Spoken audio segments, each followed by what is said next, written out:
So, a warm good evening to you all. So, first of all, let me thank the organizers for having for arranged for such a good international conference on women literature. For 2 days, we have been listening to lectures and technical sessions and paper presentations. So, it's really a good one. So, I think this is the last technical session. Already the time is 5:16, 5:15. So I think there are five research papers are here in this session. Um, so first title is that is the first paper is on psychological and psychosocial experience of migrant women. Psychological and psychosocial experience of migrant women. So when we discuss about migrant women, they encounter gender-based violence and abuse during their migration process, and these factors affect their psychological health as well. So now Mr. Amir Ahmed Abdul Amir, PhD research scholar, School of Languages, Department of English, Gujarat University, is going to present the paper entitled as Psychological and Psychosocial Experience of Migrant Women. Sir, please. Thank you very much, ma'am. Well, good evening, everybody, and welcome to my presentation. My name is Amir, and basically I'm from Iraq, Baghdad.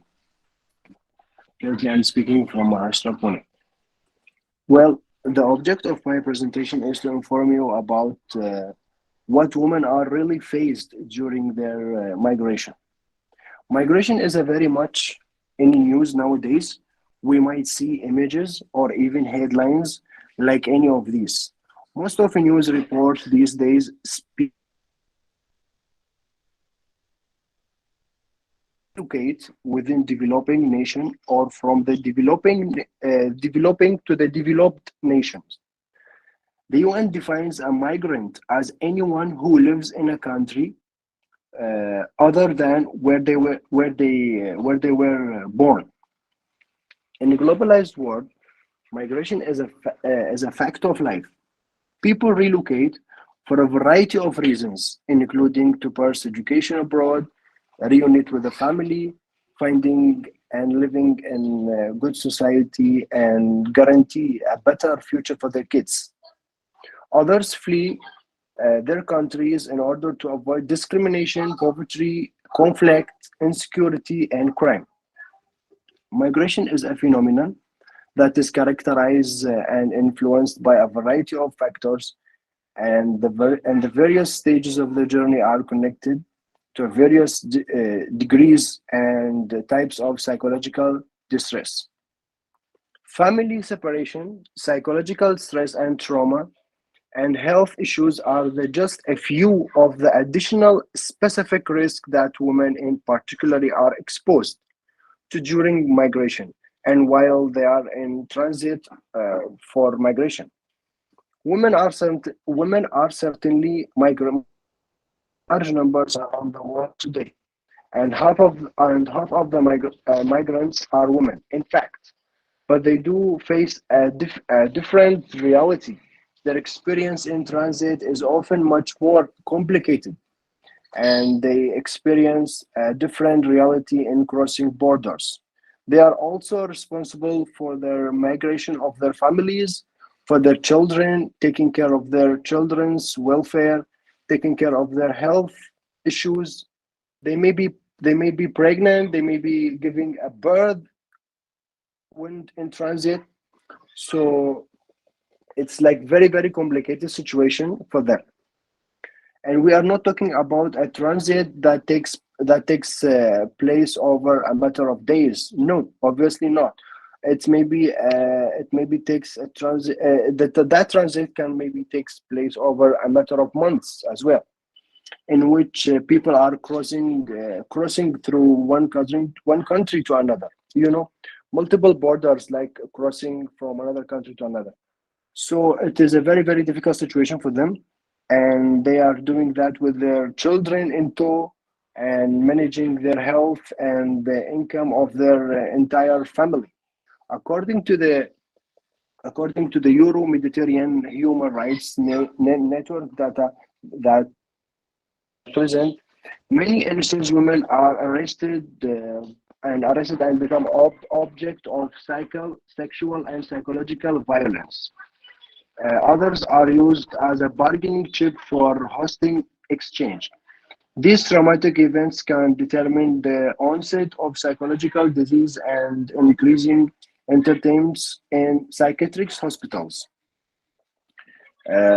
Because of changing in geopolitical factors, the number of refugees and migrants in Europe has been increased in the past years. On a global scale, the number of the migrants worldwide has reached 244 million in the year of 2015, which is represent 3% of the world population. The European Union comprises 28 member states, and in 2014, 3.8 million people migrated to the to the European Union. In 2015, over 65 million people migrated, with more than half of them originated for the war-torn countries such as Syria, Afghanistan, and Iraq and Somalia, especially those countries in the southern of Europe. So migration count as a risk factor for the health, but in the circumstances of the migration are often associated with the psychical, mental, and social health disorders. People arriving to the European countries are often affected by psychical and psychological diseases and illnesses as well, either present before their migration from home countries or caused by the condition of the migrant journey or developing in the host country during the adoption to the new condition of life. Women are also at risk of attack.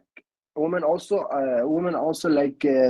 they're being at really risk of attack by various police or military forces at the countries crossing or the way to the European Union. Instance for the violence territory detention at the hands of officials were experienced by migrants passed through Libya into the Europe. So the migrants are also vulnerable to human traffic and smuggling industry, and women are being more involved in that. So isolation are common feelings in the past migration period, like when it comes to the black period, to three kinds of stages that they will face. So isolation and loneliness are common feelings in the past migration period, highlighted in the majority of studies in the mental health of refugees. Poor mental health is frequently predicted by social isolation, especially in women. So that things especially to be in women situation. According to the study conducted to the investigation violence experience among immigration and refugees in Italy, 56% of women had been victims of at least one of the violence, psychological, psycho, economic, economic and sexual during their pregnancy in Italy, and 28 like 5% experience multiple incidents of violence. The reason could be that they are often deprived for social network. Anyway, there is there is a clear lack of inventions designed to particular case to particular care needs of migrant women in order to predict positive mental health outcome. Once they arrive to the host countries, likewise, target police to promote mental health and prevent mental disorders among women. Migrants offering social emotional support to address the barriers against mental health services in Western host countries seems to be totally upset. So these they are totally upset. They are not focusing on them. And to address the psychological suffering of migrant women, a systemic approach that takes into account culture, social, political, and educational and health experience is required. So these are very common things that the women are really faced while they're migrant to the European women. Yes, ma'am. Okay. I congratulate Mr. Amir for a good paper. It is really a good one. You presented it in a very lucid manner. So you talked about migration process, the problems faced by psychological and physical problems faced by migrant women. So a question for you. Yes, Can ma'am. you name some of the literary works where you find the problems of migrant women? Any literary works, any novels or anything like that? This situation are really happens in period of 2014 till the present time. All the women are suffering this particular situation. Especially, there are lots of sources I haven't mentioned, which is recently had happened in 2022 for the one girl who stays in Iran, and these things had really happened to her, but I couldn't find like time is not it was not helping for me to mention that also. Okay. So So you have used words like psychological and psychosocial experience, no? psychological, psychosocial. Yeah. Psychosocial, there's a theory, no? Psychosocial is a theory. Can you explain it in simple terms? What is psychosocial theory? I use it as a as the way that they suffer to the migrant while during their way to the European Union. So I haven't used the Sigmund Freud theories and Carl Jung through that. Uh, okay, okay. So thank you, Mr. Amir, for your paper. So Thank you so now, much, man. yeah, okay, we don't have much time to discuss. It's really a very good one. Yeah, So thank you. now, the second research paper is Gender Politics in Sivagami's Taming of Women and Bama's Sangadi. Gender politics is a feminist literary theory. It talks about the social discrimination of women in the male dominated patriarchal society. Sivagami's Taming of Women and Bama's Sangadi, both the novels deal with the condition of Dalit women in the society. Now, Dr. S.R. Chaitra, Associate Professor, Department of English, Maharaja's College, Mysore, Karnataka, is going to present a paper on gender politics in Sivagami's Taming of Women and Bama's Sangadi. Yes, ma'am? Yes, ma'am. Yes, Thank you ma'am. You so can much. proceed. Uh, Okay, ma'am. Okay. Good evening to all my fellow participants. The title of my paper is Gender Politics in Shivakami's Taming of Women and Bama's Sangati. Women who, in this phallocentric culture of dominant patriarchy, are considered as second sex and are mainly viewed as erotic sites for males' sexual gratification, are marginalized and socially, politically, economically, and culturally oppressed in this hegemonic social construct. They have been subjugated and compelled to occupy subordinate position on the basis of conventional orthodox society in the name of religion, race or caste, and class, and subsequently denied and silenced. The need of women's identity also led to movements in different parts of the world, and one such platform is literature, where women articulate their sufferings. Though the sufferings of these women are voiced as an outcome of multiple oppression and exploitation, the worst sufferers are the Dalit women who are marginalized within the marginalized section of Indian society and are victims of triple exploitation of caste, class, and gender, and are treated as the other not only by the Savarna women but also by the male counterparts. As mainstream Indian feminism ignored the trauma of Dalit women, their severe needs and agony mingled with their intellectuality and literacy has paved the way to Dalit feminism. The world is now cognizant of the atrocities on Dalit women thanks to the oppressed voices that have documented the inhuman treatment afflicted upon them in various genres of literature, both in English and in vernacular. This paper concentrates on upholding the sufferings of women as narrated by two Dalit women writers from Tamil Nadu, namely Bama and P. Sivakami. The novels selected for this paper are Sivakami's Taming of Women and Bama's Sangati. The reason for the selection of these literary works by two women writers is to reveal the commonalities in the sufferings of women in general and Dalit women in particular. It is needless to say that Dalit literature concentrates on the Dalit experience, and subsequently, their writings are more poignant in exposing the prejudices in the Hindu cultural society, as the sufferings, trauma, and humiliation expressed by them are personal and realistic. The upper caste, relying on certain scriptures, proclaim themselves to be superior and pure. In the name of sacred authority, the caste Hindus have dominated and discriminated the people in the Hindu world and have treated the Dalits as untouchables. The same sacredness and purity did not matter to the upper caste men when they brutally raped and exploited the chastity of lower caste women. They exploited women according to their needs and greeds. Dalit women endure physical and psychological tortures by both upper caste males, that is, at work, and Dalit males at home. They are compelled to accept their roles and the voiceless identity given by the patriarchal world. Sangati, which constitute events, narrates many incidents in first person narration. Much of the narration that is documented is revealed to the narrator by her grandmother. The grandmother presents the real life of Dalit women who are constantly in the fear of sexual exploitation by the upper caste.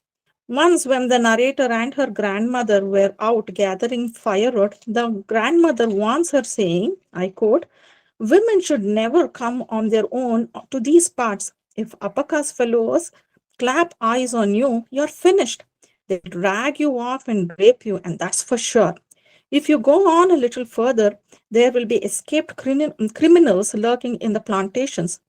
They keep themselves well hidden. You must never let them see you either. Unquote. She further reveals the gender bias and says, I quote, we, that is to say, women, have to labor in the fields as hard as men do, and then struggle on top of that, struggle to bear and raise our children. As for men, their work ends when they have finished in the fields. If you are born into this world, it is best you were born a man. Born as women, what good do you get? We only toil in the fields and in home until our vaginas shrivel. Hence, Dalit women toil their bodies and suffer marital rape, physical and sexual abuse. In Taming of Women, Sivakami not only focuses on one family but also brings out the agonizing lives of many Dalit women. Anandai is the female protagonist in the novel who suffers all her life under her husband. Her husband's overt sexism becomes unbearable and unacceptable for her in a number of situations. He imposes her to confront the situation mutely. Anandai works hard in the field beside taking care of her children. When Kala, her daughter, comes to age, her father doesn't even turn up. Anandai celebrates the occasion. When Perianan comes home, he is angry and shocked to see his daughter riding a bicycle, and as a punishment for that, he drags Anandai, that is his wife, by her hair. And seeing the mother severely beaten by the father, Kala goes hiding, and ultimately Anandai faints. And when she woke up, her face was bloated by endless tears, her eyelids heavy, her body aching, her hair messy, lips blistered, dark now like ripe jamuns, and her heart broken. She couldn't move her left leg. That she throws the rope onto the ceiling, and just as she is about to tighten the noose, she sees her little children and changes her mind. Even when her children come to her as girls and express their problems, she says, suffer the way you and I are doing now. We have been unlucky to be born as women. We cannot complain. And when the father, who could not see his daughter Kala riding the bicycle, he stops her education. Not only that, he compels his daughter to marry the man of his choice, knowing very well that his daughter is unwilling for the marriage. It is at his daughter's wedding that he brings Lakshmi to his house and keeps her upstairs to satisfy his sexual needs along with his wife. He assaults Lakshmi too, physically, and humiliates her every day. When Lakshmi is unable to bear his torture, she rebels, but she is badly beaten. When he slaps her cheek and back, she turns around hysterical and kicks his balls and runs downstairs. When he cannot tolerate that, he chases her with a sickle, saying, "How dare you hit a man? I have no work more important today than to finish you off." And Lakshmi stands boldly to face him. But when Mani, the boy whom she treated as her own son, kicks on her chest, cursing, I quote, "Do you call yourself a woman?" Unquote. Lakshmi is stunned and yields, that she later tells to Anandai that it is far better to be dead than to be hit by a hit by a boy who is as old as your son. She feels that there is no God, as he is someone who puts all women through 100 hurdles. Even after coming from hospital, when the husband physically assaults her, she realizes that she has no escape from him. The final escape is the escape from this world, and she commits suicide by drinking poison. And his daughters, Kala and Dhanman, have no courage to speak in front of their dominating father. They mutely accept the roles given to them and live according to the choice of their father. When Dhanam too faces physical assault from her husband and comes to her mother's house, the father says, "Good, at least now she will learn to shut up and behave." But the mother consoles her, I quote, "When you are born a woman, you have to learn to control your tongue and hands." Unquote. In Sangati, Bama too opines that society is arranged as if God created women only for the convenience of men. The future gender roles of discrimination and physical abuse are clearly known even to the children, which is showed in their games. They become a part of patriarchal world where women's role is strongly meant to suffer under the iron fist of man without questioning. Even this gender discrimination is later questioned by the narrator to her grandmother as, I quote, "Why can't we be the same as boys? We aren't allowed to talk loudly or laugh noisily. Even when we sleep, we can't stretch out on our backs or lie face down on our bellies.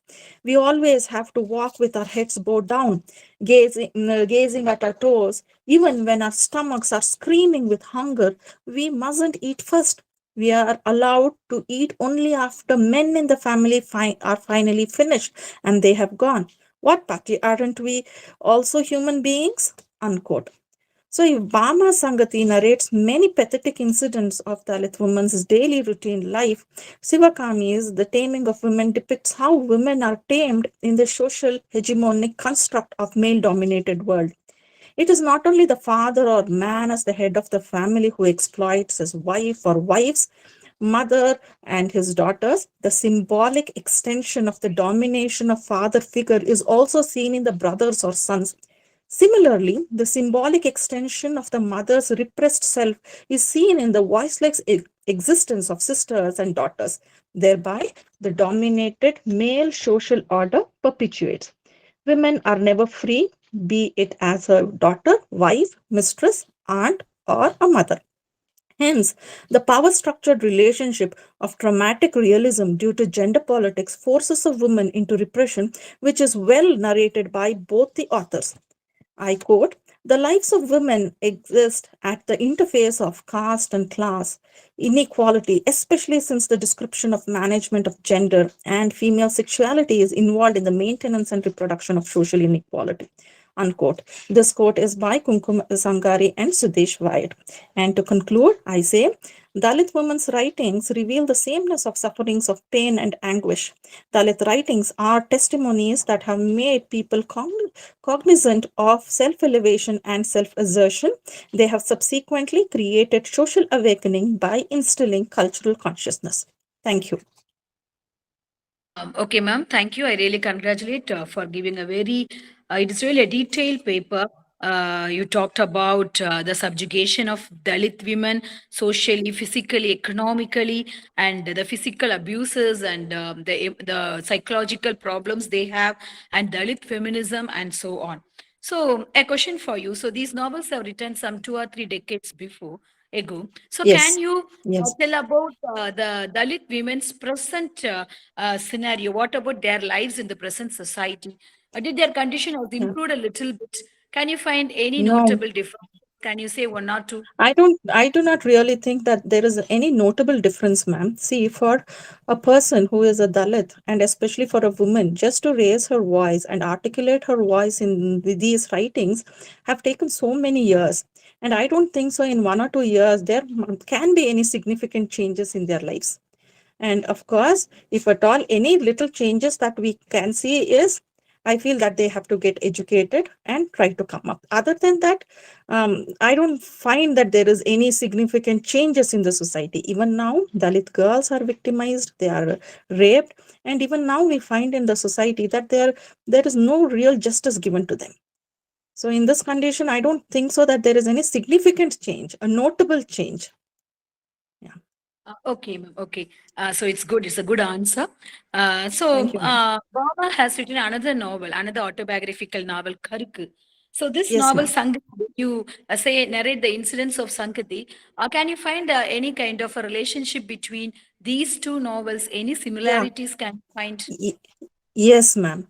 Because when you take her first autobiographical novel, Karuku, if I consider that as her autobiography, and then I compare the same with Sangati, I find that Karuku, if it is her autobiography, Sangati is the autobiography of her community.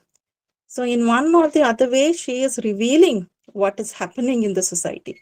So, it is her experience, it is the experience of the self, which the whole community also experiences. So, when you are talking about any Dalit literature or writings written by Dalits, we can just say that an individual self is representing the one whole collective self. So, in this way, if Karuku is the autobiography of the self, then Sangati is the autobiography of the community. That's what I feel. Okay, ma'am. Thank you, ma'am. It's really a very clear explanation. Thank you, ma'am. So Yeah, we don't have thanks, much ma'am. time to discuss more matters. Yeah. So because of time constraints, I'm just move on to the next paper presenter. Thank you, ma'am. Oh, thank So you so much. okay, ma'am. Okay.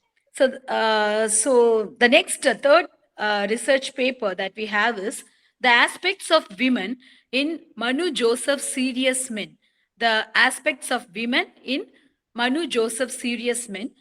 Here, the protagonist in this novel, Ian Mani, is a Dalit Buddhist working as an assistant to a Brahmin astronomer at the Institute of Theory and Research in Mumbai. So it is a drama come a fiction novel. It came in the year 2010. We know Manu Joseph is also a journalist. Okay. So now S. Divya, Assistant Professor, PG and Research Department of English, Vellalar College of Women, Erode, is going to present this paper, Aspects of Women in Manu Joseph, Serious Men. S. Divya, can you hear me? Yes. Divya, are you there? Am I audible? I think I have seen her name. Yes. Yes. Yes, Miss Divya, you can present your paper. Yes, you can begin.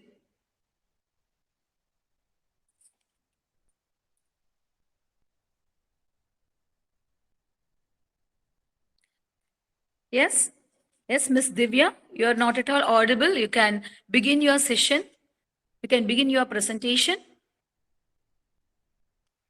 I don't know whether you have any technical problems as such. Your voice is not heard.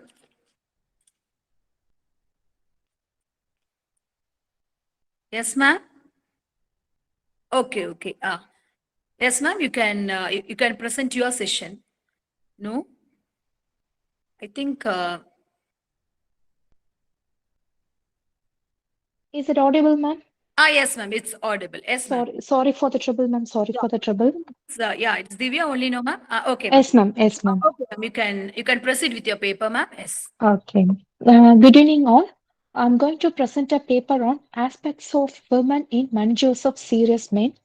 Feminism is an attempt to analyze the problem of females' marginality and subordination in all spheres of life.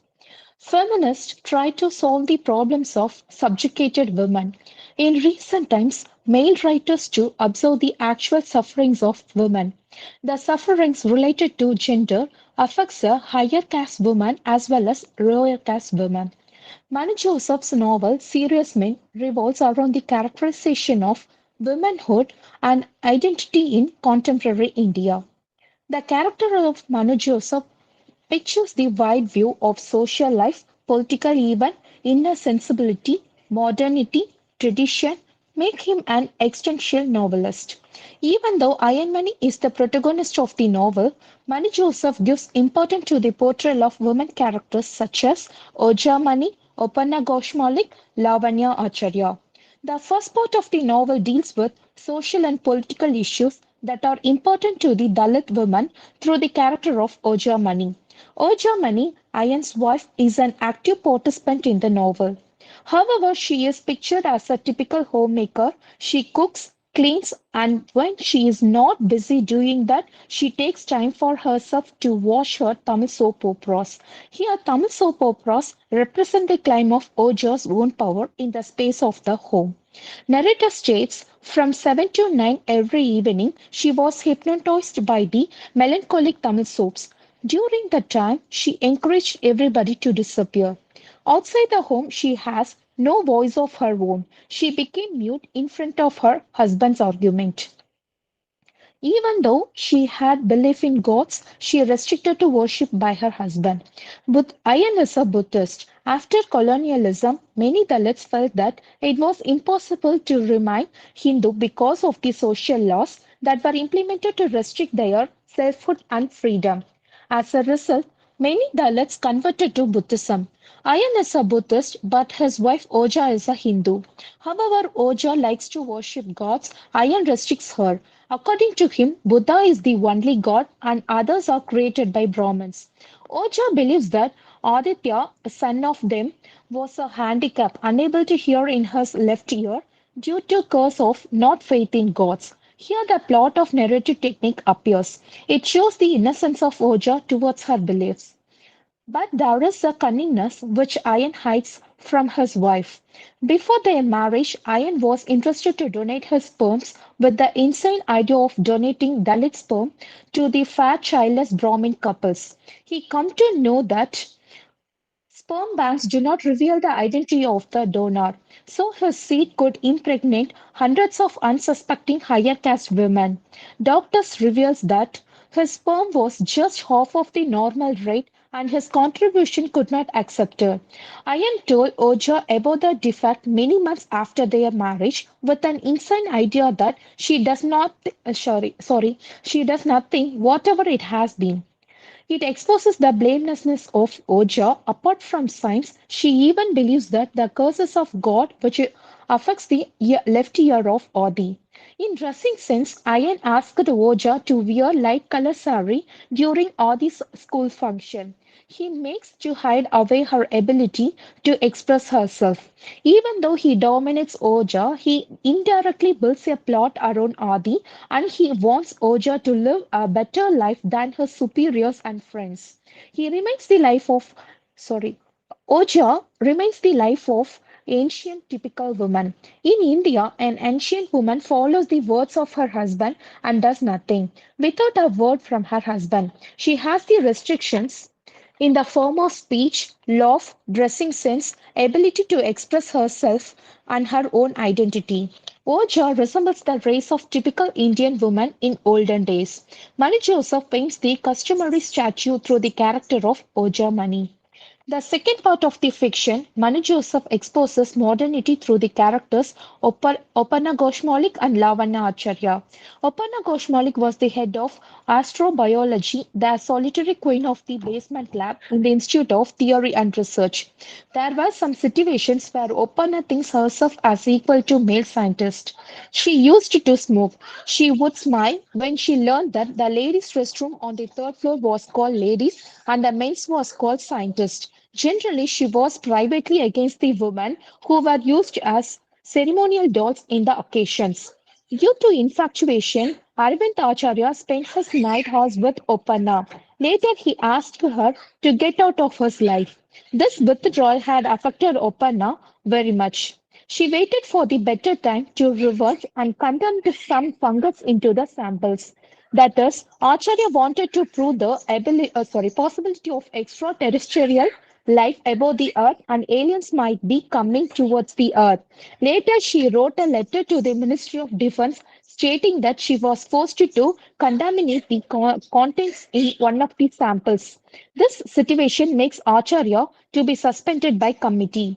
Opanna does not show mercy towards Acharya. Through her audacity, Opanna boosts her decision against the person who spoiled her life in a quiet manner. In Serious Men, there is a trace of contradiction between Oja Mani and Opanna Ghoshmale. Oja does nothing in front of her husband and society. She does not have any rights to express herself and she blindly follows her husband's words. But Opanna, an educator, she revenged the man who spoils her life due to infatuation. Even though she failed to control herself, she revenged in shortcuts. She stands as a symbol of authorization. Her mute voice for justice and equality clears that all male powers comes from the feminine. Through the character Lavanya Acharya, Joseph highlights the qualities of partial traditional and modernity. Lavanya Acharya, wife of Aravind Acharya, felt excited when Acharya reveals his affair with Opanna to his wife. Acharya didn't even know the name of his cook. Aravind and Lavanya became reunited after the issue because of Iron's bypass route. Acharya felt cheerful and retained his olden days with the help of iron money. Lavanya achieved this due to her patience towards her husband, even though she was not sincere to her before. Similarly, in the epic Silappatikaram, Kannaki accepted Kovalan after he loses his affair from Madhavi. Manu Joseph has daringly fictionalized the woman, female exploitation and marginalization, which is threatening as far as the social life is concerned. Finally, I conclude by saying that Oja Mani, Opan, and Lavanya were contradicting to each other. Lavanya naturally shows herself as equal to her husband, but not Oja. These characters are trapped between traditions, old values, myths, and modernity, and have become the victims of cross discrimination prevailing in the conservative male-dominated society. India has a patriarchal society for a long time, but it is a time to move forward. It is time to develop into society that is neither male-dominated nor female-dominated, where men and women are equal socially, politically, and economically. Thank you. It's okay. It's really a very good paper. So I congratulate Ms. Divya for presenting in a very detailed manner. It is really an in-depth study about Manu Joseph's Serious Men. So you talked about womanhood and identity, the inner sensibility, so many things you dealt with. I really congratulate you. Thank So you. I have a question. Yes. You talked about so many ladies, the different aspects of women. Yes, But ma'am. what made Manu Joseph to select the title as Serious Men for his novel? Why he has Well, chosen this title for his novel? actually, the original antagonist and protagonist is different, ma'am. I Mm. just choose these three characters. Actually, they are very minor in this novel. Okay. So, Iron Money is the antagonist of the novel, and Aravind Acharya is the protagonist of the novel, ma'am. Oja Mani and Opanna Coach Malik and Lavanya Acharya are minor characters in that novel. But I want to choose why I choose this means they too are the serious men. They want to show their identity. This is the thing the title ensure. why I choose this means from a male point of view, what he see the sufferings of the woman. That's why I choose this novel, ma'am. Okay. It's very good. Okay. We don't have much time to discuss more. We'll move on to the next paper. So now thank Okay. you, Divya, for Thank you, it. ma'am. Oh, yeah. Thank you, ma'am. So Thank you now all, ma'am. for the fourth paper, the fourth research paper is entitled as Breaking Structures of Patriarchal Constraints in Sudha Murthy's Mageshwata. Breaking Structures of Patriarchal Constraints in Sudha Murthy's Mageshwata. The novel is a story that narrates the life of Anupama, who suffers from a skin disease, leukoderma, and how she overcomes everything. So now we'll hand over the session to Vanshika, the PhD scholar and Professor A.S. Rao, Modi University, Lakshmangarh, Rajasthan. So yes, Ms. Vanshika, you please proceed with your paper presentation. Good evening, all. The title of my paper is Breaking Structures of Patriarchal Constants in Sudha Murthy's Mahashweta. Sudha Murthy portrays the spirit of Indian culture in her work. Women are still underrepresented in modern, developing, and developed countries in all aspects of life, including socially, politically, economically, and educationally. But the root cause of this imbalance But the root cause of this imbalance is not violence perpetrated by a male dominated society, but it is just an ideological construction of the people in the society that patriarchy in families and society are significantly suppressing the female. History of each culture represents the mute subjugation of the woman by the woman. In in our society, woman brings down women more than men in our society, but nobody is ready for this conversation. This research paper examines the structures of patriarchy constants that are broken in Sudhamurthy's Mahashweta. Indian writers in English have made the most significant contribution to the field of the novel. Ever since the publication of Bankim Chandra Chatterjee Rajaram Mohan's wife, Indian novel has grown considerably in bulk, variety and maturity, and it has been marked difference from Rajarao's to still to 20th century writers. Many issues in the writing such as political, racial, social, economic, sexual, communal and gender issues, domestic violence and gender problems still their subject. Today's life is dominated by economical money constraint everything. In our society, it is a false assumption of the suppression of the female by the males. The novel explains how women can achieve and lead a respectable life when the possibilities are against them. Sudhamurthy's novel Mahashweta is one of the best examples for the domestic violence which is done by her mother-in-law. She is not happy with the marriage of her son to Anupama because she thinks that her son married to a girl which is rich and brings more dowry to their house. But Anupma is not as rich, so she tried all possible ways to make her out from her family. Anupa's medical conditions gave her the chance of fulfilling her wish to make her out from her son's life. Being a typical Indian boy, his husband cannot support her, so she has to left the house. She cannot go back to her own house because of her stepmother. So the novel highlights the suppression of the woman by the woman. Life on earth is not a paradise, especially to women like Anupama. She moves heaven and earth to succeed in life, had many stumbling blocks. She was in the form of poverty, missing her mother when she was a 1 year old baby. Problems posed her by stepmother and poor father, who was a school teacher, domineering aristocratic mother in law and sister in law, and educated but insensitive husband. Anupma, as the meaning suggests, as was a woman who could not be compared to others either in beauty or attitude. She is well educated, beautiful, wonderful dramatist, and fine stage actress, but draw from poor socio-economical background. Dr. Anand, a genius, falls in love with Anupama. She organizes and acts a drama for raising money to a charity. She sells her tickets to Dr. Anand. He hails from a wealthy family, gives much importance to the physical appearance than the inner beauty.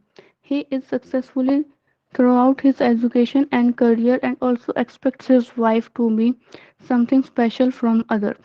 He finds Anupama, who is rich in physically and internally but poor in economical. Anand makes his mother Radhika agree to proposal. Radhika, a widow of a contractor, agreed to the alliance with her own calculations in mind. She knew her son might marry an English woman as he was planning to do his advanced course in England. If she agreed to the desire of Anand, people may think of her large heart of accepting a poor girl into the family. Money and material pleasures made them more compatible to the degrade Anupama. Anupama's father is happy on hearing of Anand's proposal. Sudhamurti shows the pathetic economical condition of poor father in front of such mother-in-law. Looking at Radhika's ornaments and Anand's Mercedes symbol of world totally aligned, him in shame had grown so painfully aware of his limitation that he had not spoken at all. Anupama was happy for the next few months of her marriage. Radhika compelled to Anupama to stay back to join the Lakshmi Puja, which would be after 2 months. When Anupama found out the illicit behavior of Girija, she never revealed to her mother-in-law due to the fear and poor relationship between them.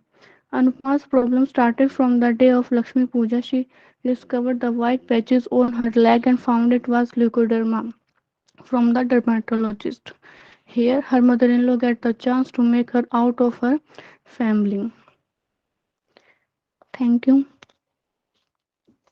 Okay, it's really a good presentation. So you talked about the marital disharmony, the problems that Anupama faced, and all. So finally, towards the end of the novel, the husband comes back accepting Anupama. Yes. So Yes, ma'am. um, uh, Anupama is not accepting her husband. So what do you Yes, think? ma'am. Do you think is it a good decision? Yes, ma'am. It is a good decision because when she need him the most, at that time he is not there for her. Okay. So when she is stable in her life, she is all set. Then he comes back to him, her. Okay. Okay, okay. So we don't have much time to discuss about all these things. It is already 6:05. So thank you. Okay, I ma'am. want to Thank you, ma'am. thank Vanshika for presenting a very good paper. Okay, thank you. So now the last paper of this final session is The Power of Love as reflected in Imayam's The Grace of God and Food for the Dead. The Power of Love as reflected in Imayam's The Grace of God and Food for the Dead. So Umayam is a Tamil writer, is known for his Dravidian and Marxist ideologies. He has written 7 novels and 6 short story collections. Okay, he has also won Sahitya Academy Award in the year 2020. So I think both Grace of God and Food for the Dead are his short stories. So now I invite V. Sharmila, PhD scholar, Dr. S. And also Dr. S. Kalamani, Professor, Department of English, Avinashilingam Institute for Home Science and Higher Education for Women, to present a paper on the power of love as reflected in Imayam's The Grace of God and Food for the Dead. Yes, Ms. Yes, Sharmila, you can proceed with your paper. thank you, ma'am. Good evening, ma'am. Good evening, everyone. Okay, good evening. Yes. Ma'am, shall I share my screen, ma'am? Yes, yes, you can share your screen. Yes, thank you. Yeah, don't make it very elaborately. Please don't go with it. You just give only the important points. Okay. Sure, ma'am.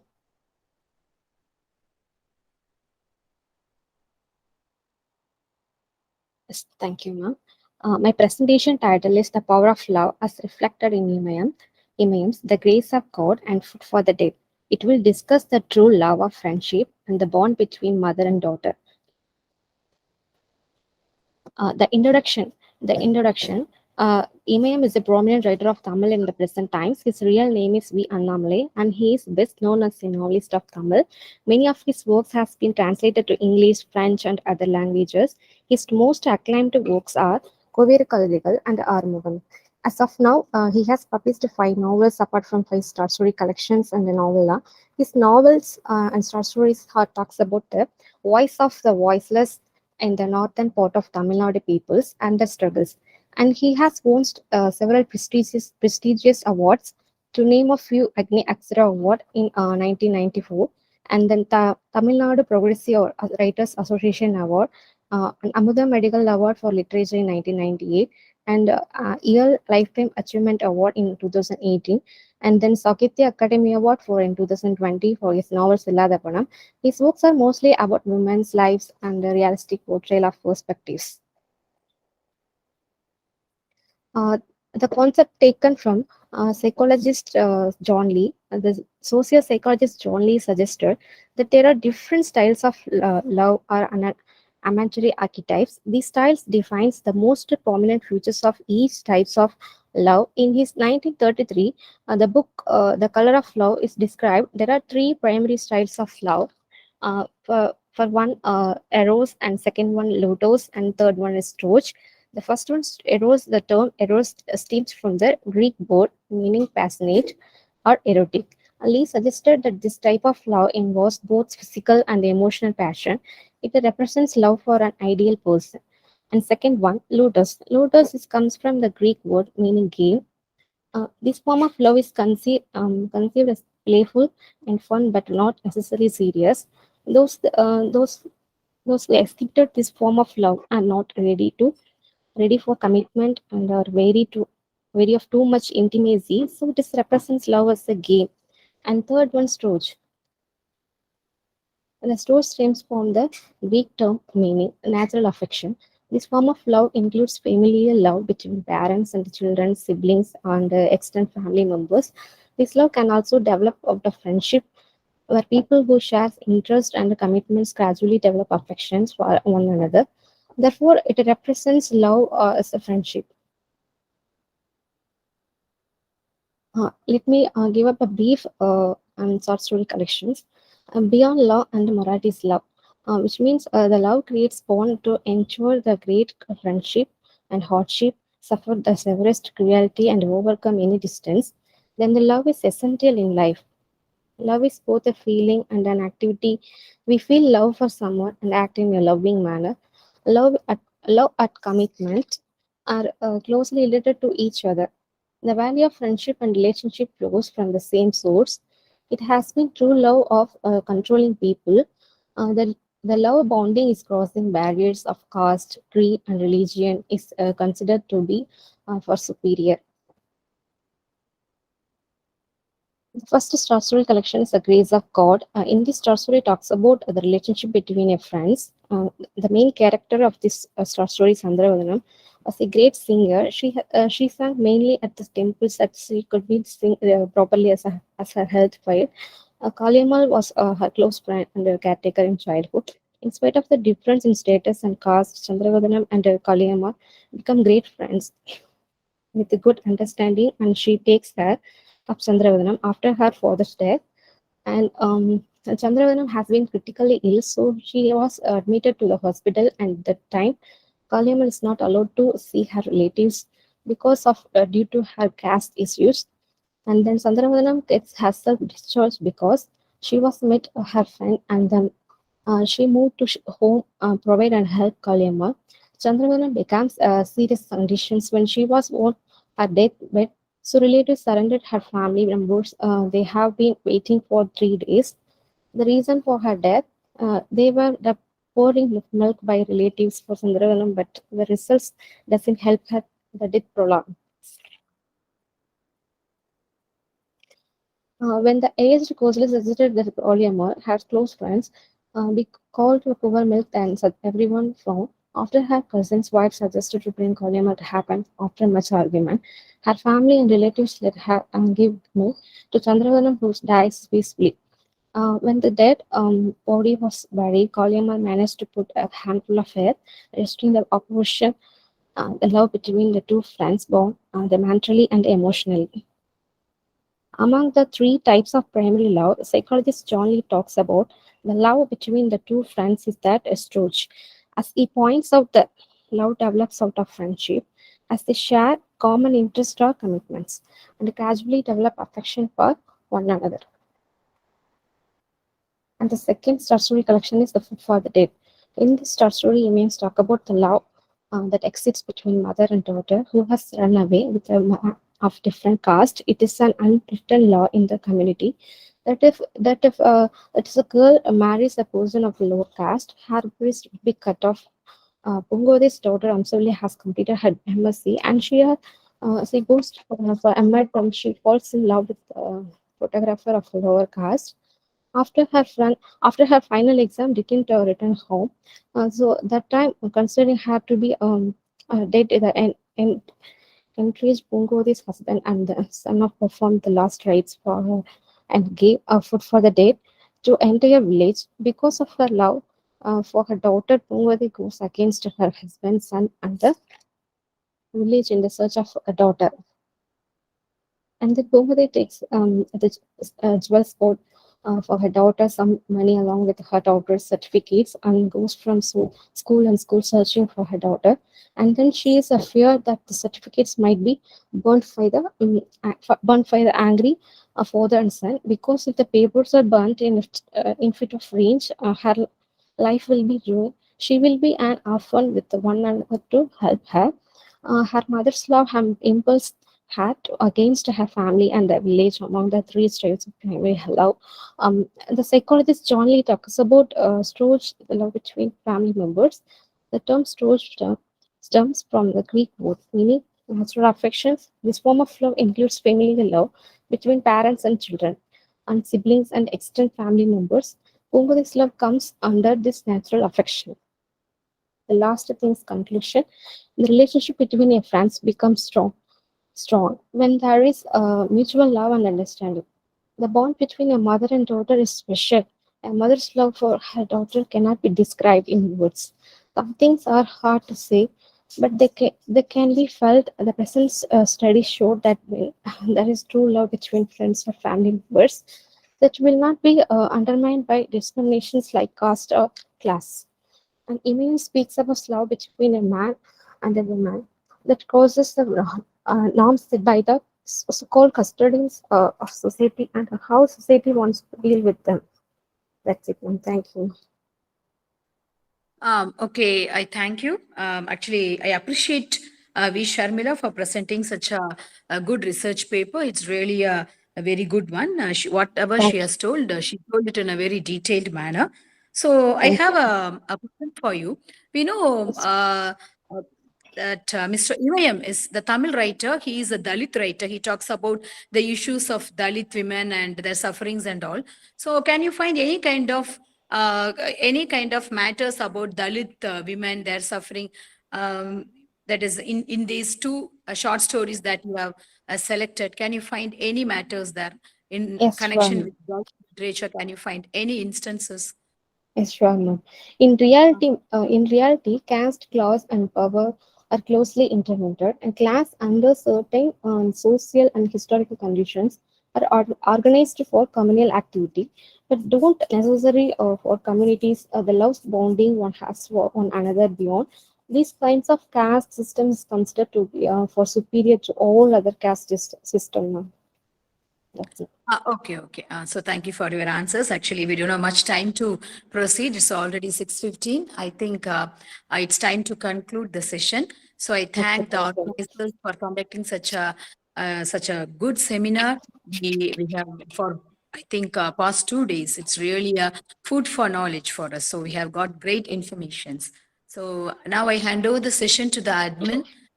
So thank you for giving me the opportunity to chair the session. Thank you all the participants, all the paper presenters. Thank you one and all. Thank you.